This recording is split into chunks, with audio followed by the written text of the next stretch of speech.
Hey guys, welcome back to my YouTube channel. I hope आप सभी ठीक होंगे। तो फिर गाइस आज हम पढ़ने वाले हैं द्विनामकरण पद्धति, बाइनोमियल नोमेनक्लेचर सिस्टम। ये जो है बीएससी सेकेंड ईयर और 11th में है। तो फिर दोनों क्लास के लिए जो है ये हेल्पफुल हो सकता है किसी किसी यूनिवर्सिटी में ये बीएससी फर्स्ट ईयर या फिर बीएससी फाइनल ईयर में हो। तो फिर द्विनामकरण पद्धति जो है बहुत ही सिंपल है। द्विनामकरण पद्धति किसको नहीं पता है ना। इस पद्धति के अनुसार जो है प्रत्येक जीव का दो नाम होना चाहिए, पहला वंश नाम और दूसरा जाति नाम। ये सबको पता है, लेकिन एग्ज़ाम में हम किस प्रकार से लिखेंगे ये हमें पता नहीं होता। तो फिर उस उद्देश्य को लेकर के मैं ये वीडियो बना रहा हूँ, है ना। तो फिर चलिए किस प्रकार से आप एग्ज़ाम में लिखोगे वो हम देख लेते हैं। सबसे पहले तो जो है आपको सिनॉप्सिस या रूपरेखा बनाना है, ताकि आप जो लिख रहे हो एग्ज़ाम में, है ना, वो जो है एग्ज़ाम चेक करने वालों को एक बार पता चल जाए। जैसे कि मैंने यहाँ पे लिखा है परिचय, द्विनामकरण के नियम, फिर वंश नाम और जाति विशेषक। तो फिर एग्ज़ाम चेक करने वाले को पता चल जाएगा कि आपने इन टॉपिक्स पर जो है लिखा है, ठीक है। उसके हिसाब से जो है आपको अच्छे से नंबर मिल जाएगा। रूपरेखा अच्छा दिखे इसके लिए नहीं बनाते हैं। इसका उद्देश्य ये रहता है कि एग्ज़ाम चेक करने वाले को पता चल जाए कि बच्चे ने क्या क्या लिखा है, ठीक है। तो फिर ये सिनॉप्सिस बना लेंगे। अब देखते हैं पहला परिचय, है ना, इंट्रोडक्शन देख लेते हैं इसका। देखते हैं परिचय, इंट्रोडक्शन। गैस्पार्ड बूहिन ने सर्वप्रथम सन 1623 में अपने शोध पत्र पाइनेक्स में द्विनामकरण पद्धति को प्रस्तुत किया था, लेकिन सन 1753 में लिनियस ने अपनी पुस्तक स्पीसीज प्लांटेरम में बाइनोमियल नोमेनक्लेचर सिस्टम को वृहद पैमाने पर प्रस्तुत किया, ठीक है गाइस। सबसे पहला जो द्विनामकरण पद्धति है उसको जो है गैस्पार्ड बूहिन ने दिया था 1623 में, है ना। लेकिन बाद में 1753 में जो है लिनियस ने द्विनामकरण पद्धति को वृहद पैमाने पर, बड़े पैमाने पर प्रस्तुत किया, ठीक है। ये आपको याद रखना है। इसी कारणवश द्विनामकरण पद्धति की खोज का श्रेय जो है लिनियस को जाता है, ठीक है। सबसे पहले तो गैस्पार्ड बूहिन ने दिया था द्विनामकरण पद्धति, लेकिन लिनियस ने जो है द्विनामकरण पद्धति को बड़े पैमाने पर प्रस्तुत किया। इस कारण जो है लिनियस को जो है द्विनामकरण पद्धति की खोज का श्रेय दिया गया है, ठीक है। आगे देखते हैं। लिनियस के अनुसार प्रत्येक जीव के दो नाम होने चाहिए। प्रथम नाम वंश नाम यानी कि जीनस के लिए, एवं सेकंड नाम, है ना, यानी कि द्वितीय नाम उसकी जाति के लिए होना चाहिए। तो फिर लिनियस ने कहा कि जो प्रत्येक जो है उनका दो नाम होना चाहिए। पहला तो जो है उसका वंश नाम और दूसरा जो है जाति नाम, ठीक है। जाति के लिए अलग नाम होना चाहिए और वंश के लिए जो है अलग नाम होना चाहिए। ये लिनियस का कहना था। आगे देखते हैं। उदाहरण के लिए ले लीजिए आलू का बोटेनिकल नेम, है ना, यानी कि इसका साइंटिफिक नेम सोलेनम ट्यूबेरोसम होता है ना। तो फिर यहाँ पे सोलेनम क्या है, इसका वंश नाम है, और ट्यूबेरोसम क्या है, इसका जाति नाम है, ठीक है। तो फिर ये आगे देखते हैं। जिसमें सोलेनम जेनेरिक नेम है तथा ट्यूबेरोसम इसका स्पेसिफिक नेम है, ठीक है। तो फिर लिनियस ने कहा उस अनुसार आलू का नाम रखा गया है द्विनामकरण पद्धति के अनुसार, है ना। पहला वंश नाम और दूसरा जाति नाम, जाति के लिए अलग और वंश नाम के लिए अलग नाम, ठीक है। इस सिस्टम को सन 1950 में इंटरनेशनल साइंस कांग्रेस में जो है मान्यता प्राप्त हुई। तो फिर जितने भी साइंटिस्ट हैं गाइस, वो जो है शोध करते हैं ना, जितना भी उनको शोध करना होता है वो शोध करते हैं। उसके बाद जो है दुनिया भर के साइंटिस्ट लोगों का जो है बैठक होता है ना। उसमें जो है ये अपने शोध को जो है प्रस्तुत करते हैं। फिर बाकी साइंटिस्ट जो है उसमें अपनी सहमति देते हैं। अगर बहुत सारे साइंटिस्ट जो है उसमें सहमति देते हैं तब जो है उसको लागू किया जाता है ना। तो फिर ये जो द्विनामकरण पद्धति है उसको जो है 1950 में जो है मान्यता प्राप्त हुई थी, ठीक है। आगे देखते हैं। सेकंड देखते हैं गाइस, नामकरण पद्धति के रूल। आगे किस प्रकार से द्विनामकरण किया जाता है वो हम देख लेते हैं, ठीक है। लिनियस द्वारा प्रस्तावित नोमेनक्लेचर सिस्टम के प्रमुख रूल या प्रमुख नियम निम्नलिखित हैं। तो फिर इस नियम के अनुसार जो है द्विनामकरण किया जाता है, ठीक है। देख लेते हैं। और मैंने यहाँ पे जो है रेड पेन का इस्तेमाल किया है। आप लोग रेड पेन का इस्तेमाल नहीं करेंगे, ब्लैक पेन का जो है यूज़ करेंगे, ठीक है। जितने भी हम एग्ज़ाम लिखते हैं, है ना, उसमें जो है हम रेड पेन का इस्तेमाल नहीं करते। तो फिर ये आप लोग जो है याद रखेंगे, ध्यान देंगे, ठीक है। लिनियस द्वारा प्रस्तावित नोमेनक्लेचर सिस्टम के प्रमुख रूल निम्नलिखित हैं। तो फिर देख लेते हैं कि आखिर किस रूल के द्वारा जो है नामकरण किया जाता है ना। फर्स्ट है, प्रत्येक जीव के जो है दो नाम होने चाहिए। फर्स्ट नेम वंश नाम एवं सेकंड नेम जाति नाम, ठीक है। तो फिर द्विनामकरण पद्धति के अनुसार जो है प्रत्येक जीव का दो नाम होना चाहिए। ये तो मैंने इंट्रोडक्शन में ही बताया था। फर्स्ट नेम जो है वो वंश नाम होता है और सेकंड नाम जो है वो जाति नाम होता है, ठीक है। आगे देखते हैं।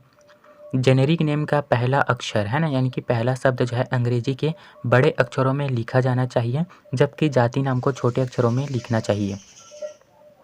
जैसे कि मैंने सोलेनम ट्यूबेरोसम लिखा था, है ना? तो फिर सोलेनम ट्यूबेरोसम का पहला अक्षर जो है एस है ना? तो फिर एस को जो है मैं कैपिटल लेटर में लिखूँगा, फिर बाकी जितने भी आएँगे अक्षर, है ना? जितने भी अक्षर आएँगे उनको जो है मैं स्मॉल लेटर में लिखूँगा, ठीक है? वही यहाँ पे लिखा है। आगे देखते हैं, दोनों नामों को अंग्रेज़ी के तिरछे अक्षरों में लिखा जाना चाहिए, जैसे सोलेनम ट्यूबेरोसम। देखिए, जैसे कि मैंने यहाँ पे इसको कैपिटल में लिखा है, बाकी को स्मॉल लेटर में लिखा है ना? तो फिर ऐसे लिखना है। इसके अलावा क्या कह रहा है कि इन दोनों नामों को, है ना, यानी कि वंश नाम और जाति नाम दोनों को जो है तिरछे अक्षरों में लिखना है, वो भी किसके? अंग्रेजी के, ठीक है? तो फिर जो द्विनामकरण पद्धति के अनुसार जो है नामों को इस प्रकार से लिखा जाता है तिरछे अक्षरों में। आगे देखते हैं, जेनेरिक नेम पहले तथा जाति नाम बाद में लिखा जाता है, ठीक है? तो फिर ये देखिए, सोलेनम ट्यूबेरोसम में सोलेनम क्या है? इसका जेनेरिक नेम है वंश नाम, और ट्यूबेरोसम जो है इसका जाति नाम है, ठीक है? तो फिर ये याद रखेंगे कि जो वंश नाम है उसको पहले लिखा जाता है और जो जाति नाम है उसको बाद में लिखा जाता है, ठीक है? अब चलिए देखते हैं आगे। देखते हैं, दोनों नाम सरल एवं छोटे होने चाहिए ताकि उच्चारण आसानी से किया जा सके। और ये जो जेनेरिक नेम है और स्पेसिफिक नेम है ना? ये दोनों नाम जो है सरल एवं छोटे होने चाहिए, जिसके कारण जो है इसका उच्चारण आसानी से किया जा सके। लेकिन इनका जो उच्चारण है वो आसानी से नहीं किया जा सकता, क्योंकि जो नाम है वो बहुत ही लंबा चौड़ा होता है ना? किसी किसी का भी नाम ले लो, जिसका भी साइंटिस्ट नाम होता है वो बहुत ही कठिन होता है, ठीक है? आगे देखते हैं, वंश नाम हमेशा संज्ञावाचक होना चाहिए, और जो वंश नाम होता है वो हमेशा कैसा होता है? संज्ञावाचक होना चाहिए, ठीक है? आगे देखते हैं, वंश नाम जेनेरिक नेम। जेनेरिक नेम लिखते समय प्रथम अक्षर अंग्रेजी के बड़े अक्षरों में लिखा जाता है, यह हमेशा संज्ञावाचक होता है, ठीक है गाइस? ये तो हमें पता है कि जो वंश नाम है उसको जाति नाम से पहले लिखा जाता है। इसके अलावा इसका जो पहला लेटर होता है ना, वो अंग्रेजी के बड़े अक्षरों में लिखा जाता है, और यह जो है हमेशा संज्ञावाचक होता है, ठीक है? इतना हमें पता है। आगे देखते हैं, वंश नाम के चयन के लिए 4 प्रमुख आधार होते हैं, यानी कि वंश नाम को हम किन किन आधारों पे रख सकते हैं, है ना? वो 4 स्तंभ या 4 आधार जो है यहाँ पे बताया गया है, जो कि मैं आप लोगों को बताने वाला हूँ। अब फिर से एक बार मैं कहना चाहता हूँ कि मैंने यहाँ पे ब्लैक पेन और रेड पेन का यूज़ किया है, तो फिर आप लोग नहीं करेंगे, है ना? केवल ये जो हेडिंग हम डालते हैं ना, उसको जो है आप ब्लैक पेन से लिख सकते हो। बाकी ये सारा कुछ मैंने रेड पेन से लिखा है, उसका कहीं भी इस्तेमाल आप रेड पेन का मत करना, ठीक है? आगे देखते हैं, तो फिर वो 4 प्रमुख स्तंभ हम देख लेते हैं, है ना? किसी वैज्ञानिक के सम्मान में उनके नाम के आधार पर जेनेरिक नेम का चयन किया जाता है। तो फिर जितने भी साइंटिस्ट हैं, है ना? उनके सम्मान के आधार पर भी जो है वंश नाम को रख दिया जाता है। जैसे कि हमें जो है किसी का वंश नाम रखना है, तो फिर लिनियस के लिए मैं लिनी शब्द का प्रयोग करूँगा, है ना? डी कैंडोले के लिए जो है मैं कैंडोले शब्द का जो है इस्तेमाल करूँगा वंश नाम के लिए, ठीक है? तो फिर किसी साइंटिस्ट के सम्मान में, है ना, उसका नाम जो है हम जेनेरिक नेम रख सकते हैं, ठीक है? किसी वैज्ञानिक के सम्मान में भी जो है हम जेनेरिक नेम रख सकते हैं। तो फिर ये हमारा पहला स्तंभ हो गया। आगे देखते हैं, जीवधारियों या प्लांट के लक्षणों के आधार पर भी जो है हम वंश नाम को रख सकते हैं। जितने भी जीवधारी हैं और या फिर जितने भी प्लांट्स हैं, है ना, उनके कैरेक्टर्स के आधार पर भी जो है हम जेनेरिक नेम को जो है रख सकते हैं। जैसे कि लेरियोडेंड्रॉन, है ना, ये लिरियोडेंड्रॉन एक प्लांट है जिसे जो है लिली ट्री, इसका शॉर्ट नेम जो है हम लिली ट्री कह सकते हैं। इस पौधे का नामकरण जो है ट्यूलिप पौधे के पुष्पों के आकार के आधार पर किया गया है। ये जो लिरियोडेंड्रॉन है, इसको जो है हम लिली ट्री भी कह सकते हैं। इसका जो नामकरण है वो किसके आधार पर किया गया है? पुष्पों के आकार के आधार पर किया गया है, ठीक है? आगे देखते हैं, ये हमारा सेकंड आधारभूत स्तंभ हो गया। फिर है थर्ड वाला, वंश नाम सुंदरता प्रदर्शनी, पौराणिक यानी कि मैथोलॉजिकल अथवा काव्यात्मक उत्पत्ति वाले हो सकते हैं।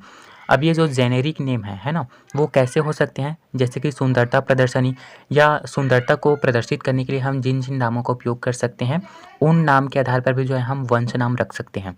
सेकंड है पौराणिक यानी कि मैथोलॉजिकल, तो फिर जितने भी पौराणिक नाम है ना, उनके आधार पर भी जो है हम वंश नाम रख सकते हैं। या फिर काव्यात्मक उत्पत्ति वाले हो सकते हैं, या फिर जो जेनेरिक नेम है ना, वो काव्यात्मक भी हो सकते हैं, ठीक है? तो फिर ये 3 आधारभूत स्तंभ मैंने बता दिया। अब फोर्थ देख लेते हैं। यहाँ पे एग्जाम्पल देखिए, मैथोलॉजी वाला, है ना, जैसे कि थियोब्रोमा, जिसे जो है गॉड्स का फूड माना जाता है, गॉड्स फूड, इसे भगवान का भोजन माना गया है। तो फिर इस प्रकार से मैथोलॉजिकल भी हो सकता है जो वंश नाम है वो, या फिर काव्यात्मक उत्पत्ति वाले भी हो सकते हैं, या फिर सुंदरता को प्रदर्शित करने वाले नाम भी हो सकते हैं। ठीक है, तो फिर ये आपको याद रखना है।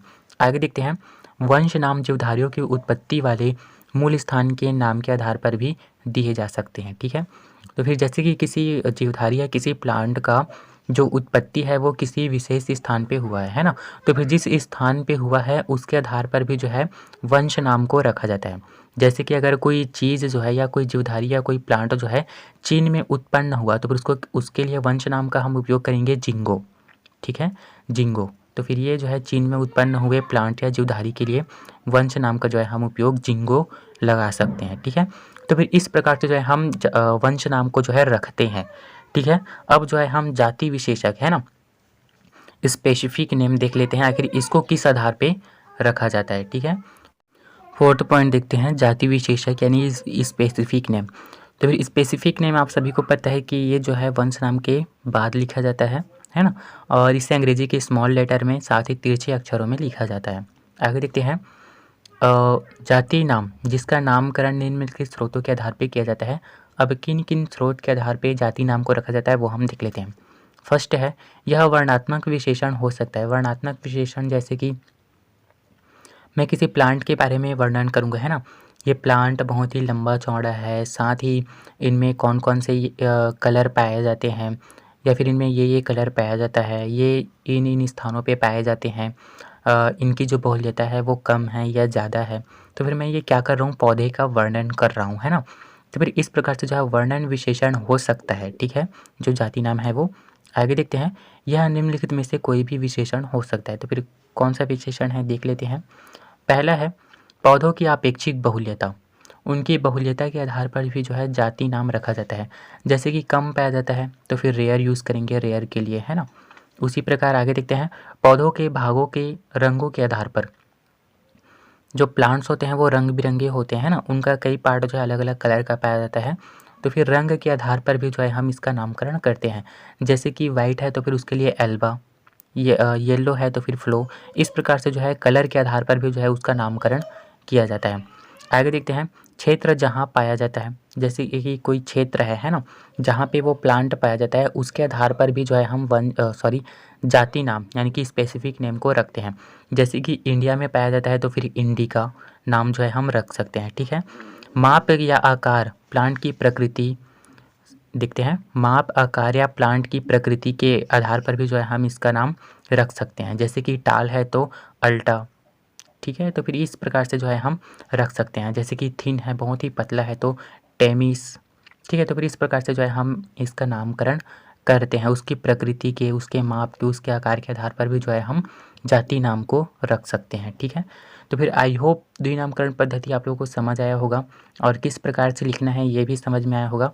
तो फिर चलिए गाइस आई होप द्विनामकरण पद्धति आप लोगों को समझ आया होगा। इसका स्क्रीनशॉट भी जो है आप लोगों को मिल जाएगा। तो फिर आई होप ये वीडियो आप लोगों के लिए हेल्पफुल हुआ है। अगर हुआ है तो फिर प्लीज़ वीडियो को लाइक करेंगे, चैनल को सब्सक्राइब करेंगे, दोस्तों में भी शेयर करेंगे ताकि उनका भी फ़ायदा हो। और द्विनामकरण पद्धति का जो लाभ है वो भी सुनते जाइए, है ना।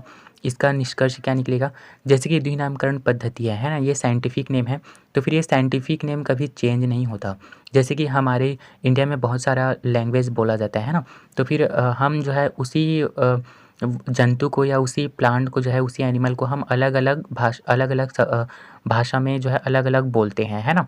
तो फिर इससे जो है हम साइंटिफिक अगर नेम जानते हैं, है ना, तो फिर हम अच्छे से कम्युनिकेशन कर सकते हैं। हम किस वस्तु के बारे में बोल रहे हैं ये हमें पता रहेगा। ठीक है, तो फिर इससे जो है हम किसी भी चीज़ नहीं, किसी भी एनिमल या किसी भी प्लांट के बारे में अच्छे से स्टडी कर सकते हैं अगर बोटेनिकल नेम है तो द्विनामकरण पद्धति के द्वारा। ठीक है, अगर अन्य कंट्री के लोग भी द्विनामकरण पद्धति जानते हैं तो फिर वहाँ से भी जो है हमें उस प्लांट के बारे में या उस एनिमल के बारे में कुछ जानकारियाँ जो है हमें मिल सकता है। ठीक है, तो फिर ये द्विनामकरण पद्धति के लाभ हैं। आई होप आप लोगों को समझ आया होगा। थोड़ा सा दिमाग लगाइए, द्विनामकरण पद्धति सेम होता है सभी जगह, है ना। तो फिर हमें जो है अध्ययन में जो है इसका लाभ मिलेगा, ठीक है। तो फिर चलिए गाइस, थैंक यू मेरे वीडियो को वॉच करने के लिए, और चैनल पे नए हो तो फिर चैनल को सब्सक्राइब ज़रूर करेंगे, और जल्द ही 2K सब्सक्राइबर कर दो, है ना। और थैंक यू गाइस।